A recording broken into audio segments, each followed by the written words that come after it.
Okay, boom. Look, we back at it with another VONOFF1700 video. Now, this time they getting a little bit more in depth.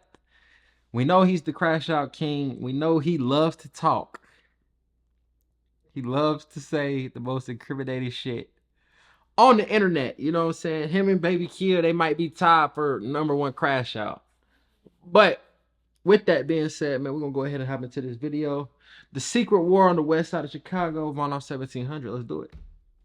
Rappers make sure not to incriminate themselves in interviews. There's one rapper blowing out at the west side of Chicago right now who decided to take the road less traveled and straight admit to murder in his interviews. Saying that, you're basically telling me that no, of course, Adam, I wouldn't actually do any of this, so therefore I can rap about it. We are going to murder their ass. Yes, bro. This ain't no corny Instagram skit. This is the real life of VONOFF1700. Not only does dude look like the Chirac version of Hey Arthur, but bro might have just found a way to be the most self-incriminating rapper of all time. This man didn't just go into detail of crimes in songs. Bro took it 10 steps further. He cut out the middleman and casually boasted about how he literally murks his op in a now viral no jumper interview, man. Best believe federal agent Adam 22 was taking notes like he was watching his wife in one of those chairs of shame sitting at the sides of beds in hotel rooms, man. You already know he had to report back to headquarters right away. The crazy thing about VONOFF1700 is he wasn't even fazed. Bruh said he'll never get locked up for this, and part of me believes this. Because it's a lot to like he said in the interview, he thought murder didn't have a statute of limitations. So it's obvious that he was just talking off of what he felt and not what he really knew. You know what I'm saying? So we can't fault him too much, but that was dumb as hell. Pack right now, and the craziest thing about it is many fans in the city can't tell if this is just an insane level of trolling or if bro is dead serious. Unfortunately for him though, many people within the Chicago drill scene are starting to point out eerie similarities between his lyrics and a possible connection he might have to a murder committed within a violent West Side Chicago beef, man. After being shot, man, they ain't coming at him for that shit. This afternoon. Today, we gotta talk about the West Side legend VONOFF1700 and the alleged bodies that might possibly make him a household name, along with the crazy beef that led to them right now. Many fans are pointing out two different scenarios that they swear he took part in, and in fact he even himself said that he took part in. Did that lyric just say, "Oh God, I killed him on camera"? What the fuck? But in reality, you know, you can't just trust what everyone says off the internet, man, because not everything regarding his involvement is even adding up. So today, we got to get into this right now and see once and for all if VONOFF1700 is really the serial crash dummy he portrays, or if he is just a Charles Manson level of trolling, man. Before we do though, I'm gonna need you to run something for me, man. Like, comment, subscribe. We're on the road to 100K subs, bro. We're trying to get to that by the end of this year. I don't care about any of this other stuff, man. Make sure y'all hit that notification bell so whenever I post, y'all tapped in right away, man. So let's get into this right now. Chapter 1, War on the West Side. All his intros be 4 minutes. 1700 is like the next phenom coming out of Chicago. He has a particular significance because he's the first big drill rapper coming out of the West Side. But there have been artists out the West Side, most notably Lucky and ZMoney. This is the first time a West Side rapper has really come to the forefront of the drill scene. The drill scene has been around since the early 2000s and has spawned the legendary careers of Chicago rappers from the past decades. But it seems besides the bigger artists like Durk, Sosa, King Von, them, you know, there hasn't been a demon type rapper coming out of the West Side that has gained national fame until now. VONOFF1700 is like every drill fan's thing that they miss about the earlier scene, with a more modern sound and an even bigger crash dummy personality that has many comparing him to the original Von. Bruh, off rip, you basically know a Chicago nigga gonna be on some bullshit off rip if he has Von in his name, and that's exactly what this dude embodies. With VONOFF1700 hailing out the Austin neighborhood of the west side of Chicago, there's a lot of history among the gangs within that area that have spawned a large amount of violence for generations that last even today. While many Chicago drill stands only think of Chicago as BDs and GDs, most gangs within this area are gangs such as Vice Lord Nation, the second largest gang in Chicago, number-wise. Vice lords, originally formed in the west side neighborhood of North Lawndale, have extensive history dating back to the mid-1960s, with beefs lasting decades that directly correlate with VONOFF1700's crash dummy tendencies, which we'll get into later though. But even though there's a lot of gangs are technically vice lords in the area, it really hasn't stopped them from beefing amongst themselves. This all dates back to the 1960s, when two prominent gangs within the west side, the 4CH or the Four Corner Hustlers and the Apache Vice Lords, would start a war after newly forming. At one point, this war calmed down when the 4CH would end up becoming Vice Lord and then joining the People's Nations Alliance in the 1970s. This peace was short-lived through the inter-alliance fighting ensuing that would later lead to 4CH beefing with other Vice Lord branches in the early 1990s. The new generations of these gangs basically have set the stage for a crazy bloody war within the west side where 4CH basically moved independently despite still being VL. Sets within the Austin area would eventually transform into the sets that we know today. So he's saying that Four Corner Hustlers are Vice Lord, even though they Four Corner Hustlers. That don't make sense to me. I don't know what the fuck you just said. With 4CH branches of Toss Gang, where VONOFF1700 is from, and their alliance with Low Block, with these two branches beefing with the Mob Insane Vice Lords, the other VL gang that used to be the Apaches back in the day. One of the most notable beefs on the west side that involved 4CH could be the ongoing war with Sane Gang. You see, part of 4CH would later branch out and become Toss Gang, where VONOFF1700 is from, while Sane Gang would later become what was the Mob Insane Vice Lord card. Sane Gang's most notable member being ZMoney. You know, ZMoney has been around the Chicago drill scene for the better part of a decade, with his biggest contributions really being songs with Chicago artist Valet. Von and ZMoney would have been openly beefing, with ZMoney recently going on No Jumper, basically saying that VONOFF1700 was a fraud and a goofy, while this dude Von, right before this, went on No Jumper, basically making fun of ZMoney's infamous way that he came up on bread, man. Suing a pastor for allegedly touching him inappropriately. It's a crazy story and it's very... So he went on No Jumper to talk about his ops, talking about they got touched on by a pastor, and that's how they got rich. It's crazy, and it's disrespectful as hell. This nigga don't give a damn. But I mean, hey, an op is an op, but shit. Real, bro. No way. Imagine your ops are making fun of you for getting a bag after getting molested. No way. But the bag was actually pretty substantial. It's honestly wild, but ZMoney was molested by a priest named Daniel McCormick, who was going around pulling some real Diddy shit. But apparently, ZMoney went and settled for over $2.3 million and came up and really used that money to birth his rap career and basically put that funds back into the streets. Ever since his settlement, his ops like VONOFF1700 and others from Toss Gang have been trolling him to the fullest. However, there's more to this beef than just internet antics, with bodies apparently dropping recently that has Von claiming that he told Pete. Okay, so 4CH and Vice Lord, they beefing on the west side of Atlanta. I mean, beefing on the west side of Chicago. Bond's gang is beefing with ZMoney's gang for whatever reason, just for some, they basically, it's a hand-me-down war. ZMoney gets touched on, molested by a goddamn priest or a preacher or some shit, and Von goes on No Jumper to make fun of him for getting molested, and he got 2.3 million. God damn. Someone out. As you can see, this web of alliances dates back years and set the stage for a straight crash dummy activity, which we will get into now with the rise of Von. VONOFF1700 would be born in the west side neighborhood of Austin, with family ties to the 4CH area. In his childhood, he pretty much went headfirst into the gang activity, racking up numerous arrests. This would later lead his mother to move his family to Atlanta when he turned 14 to escape the violence of the city. However, according to him, Von had little interest in school, so he would bounce back and forth between Atlanta and the west side, before eventually moving back to the west side of Chicago when he turned 16. This is basically where everything went to shit, and bro gained notoriety in the streets. Although he would make a name for himself being a top shooter in the 4CH, it seemed like his biggest op would end up being police. He would get arrested numerous times and eventually get implicated in a serious shooting, which he vaguely detailed in his No Jumper interview. That last time in jail basically inspired him to stop being a loser, caught up in a box full of crash outs, and try to go out and beat somebody. While in jail, that time he said a lot of people recognized him and knew that he made music and liked his music. music, which gave him inspiration to take it seriously when he got out. He eventually got out and went on a run for the ages, dropping hits that would catch the attention of avid drill fans. However, Chicago right now, bro, it really ain't too many people that I'm listening to besides VONOFF1700. Him and Dirk, everybody else, I ain't listening to nobody else. I'm not even listening to Polo G no more.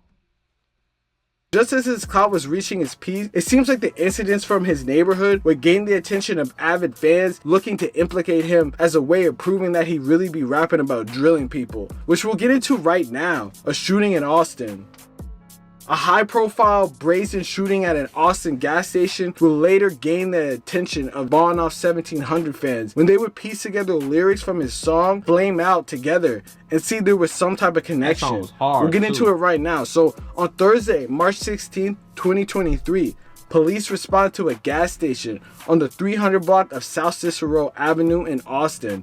When they arrived, they found a man who had just been shot in the chest and killed. Apparently, this man was Anton Juan Smith. Anton, or Ant, as he was known, was an apparent member of Sane Gang, a faction of mob and sane vice lords. There's no footage of the shooting, despite people saying that there is. And on top of this, there have been many rumors connecting VONOFF1700 to an almost identical shooting. Look, this is what I was finna say. So if you go back and rewind, that shit said 8:45 p.m. or 8:30 p.m. And I was thinking this whole time while he was talking, I'm like, but why was it light during the other shooting if it's 8:45? 8:45 anywhere, it shouldn't be no sunlight.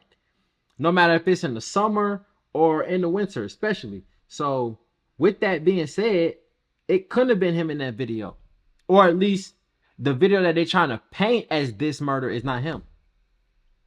On camera. A small memorial left by Anton Benoit's family remains on the sidewalk outside the Shell gas station where the 31-year-old was killed but a few that's days not ago. Even the Apparently same was pulled up at what pump number fuck? 1 when the men opened fire around 4:10 on a Wednesday afternoon. Well, people say the shooter looks exactly like VONOFF1700. I'm not convinced. On August 7, 2023, an almost identical situation to the he's saying that he was involved in two different shootings, or it's two different stories that people are trying to I almost said conduce. I don't know. Basically combine into one shooting. This Anton Smith situation played out, but this time in broad daylight at a Chatham gas station in the south side of Chicago. At around 4 p.m., Antoine Juan Bennett pulled up to the gas number 1 to fill his gas tank, when all of a sudden, a black tinted Dodge Durango pulled up and a group of 4 men pulled up and sprayed him. No Diddy. Surveillance video from several different angles captured Benoit's brazen killers, and it was straight in 4K. I'm gonna put the footage in my Patreon link maybe if you want to see it, but in the footage people were trying to make out VONOFF1700 as one of the shooters based off this picture and a picture of a dude shooting looking similar. I'm not gonna lie, I'm gonna just say off rip that this is highly unlikely. Just as VONOFF1700 has been adamant and pretty open about doing drills, one thing that this dude has always made sure to say is he has no problem with anyone in the South, which is the neighborhood area that shooting occurred. And it doesn't even make sense that he would. Look, is like you was doing good until you said that. Just because you don't have no beef with nobody out south doesn't mean you can't catch somebody out south. That doesn't even make sense what you just said right there. I'm not gonna lie, I had to point that out. I had to call that out because that's cap.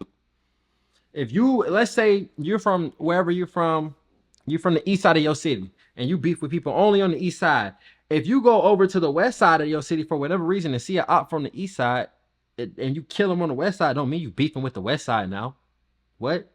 It just means that that's just where it happened at.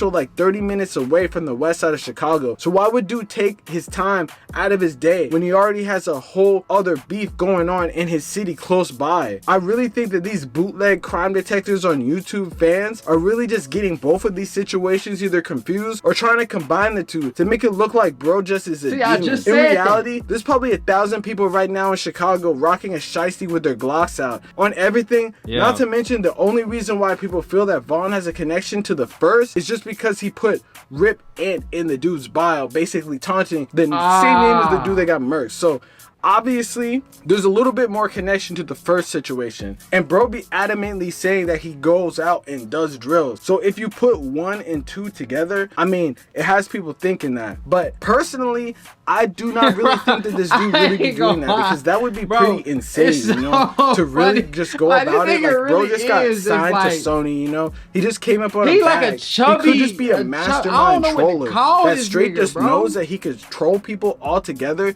if he's able to just make them think that he's actually a killer.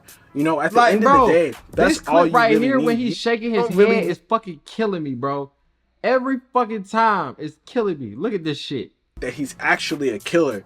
You know, at the end of the day, that's all you really need. You don't really need to actually be doing it. But at the end of the day, that first situation is a little bit sticky. I'm not gonna lie. Just because it's in the same neighborhood as him, bro has the RIP in the bio. Could be someone else, you know. But that is what people were pointing at also. That was his work. Altogether, we might not really know. I mean, he would have to be a special type of crash out to really mention it so deeply in songs like how he does, and to really actually be doing the stuff that he does. You know, I wouldn't put it past him. But at the end of the day, that would just be straight insanity to go about doing that, man. But hey, let me know in the comments what y'all think about that situation. Do you think that someone would actually go on a drill and then talk about it? Yes, I do. Wax? Or do you think that this is just... Yes, we've seen it a million times. Yes, we do. We do think that. We do know this. People have got arrested for this. Yes, we do. Way to try to make a bag, and he realized that he needs to make this money and needs to embody the drill personality? Or do you think that it's just the labels trying to do a basically psyop situation to get people to crash out, man? I think it's the number 3 option. I'm not gonna lie, because why on earth would you sign someone that is a serial killer? You know, they didn't do their research or something like that. But at the end of the day, you know that when you're getting someone from Chicago, it's probably gonna be someone with the switch, someone that's gonna be in jail. I'm sure these labels be putting some type of insurance policy on these people, or putting a life insurance policy on them, or basically betting against them. But because you gotta understand, they're trying to protect their investment, so they're gonna put life insurance on you, and whatever else they can do. You know what I'm saying? So basically ensure that their investment doesn't get lost. If you die, if you go to jail, whatever, they're not trying to lose that money, especially when they sign people out of the street. That's what they're gonna do. Are they gonna blow up or anything when you know they're gonna crash out? So, you know, it's just unlikely to me that he really did this. But hey, let me know in the comments what y'all think, man. Real say shit. You already know what's going on. Like, comment, subscribe. Yes sir, gang. Peace. Man, this dude VONOFF1700 is just a different beast. I cannot lie to you, bro. But look, he had a freestyle I seen a clip of, right? I'm trying to see what he was talking about in that freestyle, because he had me jumping in that motherfucker. I cannot lie. All right, with that being said, man, we finna go ahead and hop into this second video. It's a freestyle. I don't know how long it is, but we're just finna go ahead and get in tune with it, because he can rap his ass off. I cannot lie. All good, nigga. Tell I was post they I was gonna pull up and kill out. Oh my god! Look, if I bounce out and he start running, I'ma chase his little ass out his drawers. He run through gangways and hopping gates. I'm just praying and hoping he fall. I just got a call. The ops up there trying to shop. I'm coming to shoot up the mall. Pop out play. We up in the sky and we trying to link up with y'all. Hold on. Look, from now on, when I react to VONOFF1700, bro, I gotta throw the shiesty on. It just only makes sense. It just only makes sense. It only makes sense. Hold on. Do not recall about the ops. The boy put belt to their ass. They know we do not play at all. He ran in the gate. I'm trying to knock off his head. The bullets was hitting the wall. She want me to wife her. She won't get a ring. The bitch something like Chris Paul. We up in the track. Look 3 off the perk. That nigga said that bitch won't get no ring. She something like Chris Paul. This nigga hard. Driving this bitch like a dog, the leg was coming. I don't got time to talk. I told him to hit up fraud. This shit not a game. We get on top of your head. No, you cannot press pause. My mom been knew I was gonna be a pound since I was like 10. I was breaking the laws. I been fucked up. I was the nigga in school, taking a piss in the halls. When you finna suck it, just put the whole thing in your mouth. Don't go nowhere near my balls. This 4-5 fucked them up. Left them open. He need way more than a gall. I remember them talks look through like go ahead, hit him. I'ma run up and finish him off. We in the field, we trying to put a hold on the nigga. But no, we do not play golf. This shit fits tight on my body. You know it's suspicious, so don't even ask what it. The last nigga this was dead on the scene with bullet holes and white chalk. You got your gun, I got my gun. Let's shoot it out. We can skip all the talk. He made it in the distance, died. His ass got fried. I don't know what the fuck he get caught out of bounds. You know that we clap your ass. better not get long live my brother. That nigga that popped them up ain't there, but I bet he can't walk. Them niggas can't fuck with me. One piece of my fit cost half the shit you bought. Damn, nigga, that shit cost half the shit that you bought. Dope, but that shit made me throw the shiesty on. Long live my brother. That nigga that popped them up ain't there, but I bet he can't. Long live my brother. That nigga that popped them up ain't there, but I bet he can't walk. Damn. Them niggas in the background losing their fucking mind. You can tell them niggas don't dance for shit. That nigga did that shit, boy. I ain't gonna lie. That nigga made me throw the shiesty on in this bitch. I can't lie. That nigga was stepping. But with that being said, man, VONOFF1700 definitely one of the hottest coming out of Chicago, if not the hottest coming out of Chicago. I'm fucking with him. I know y'all are, because y'all eating this shit up. You feel me? But with that being said, make sure y'all boys like, comment, subscribe. We're gonna go ahead and get up out of here, man. Oh.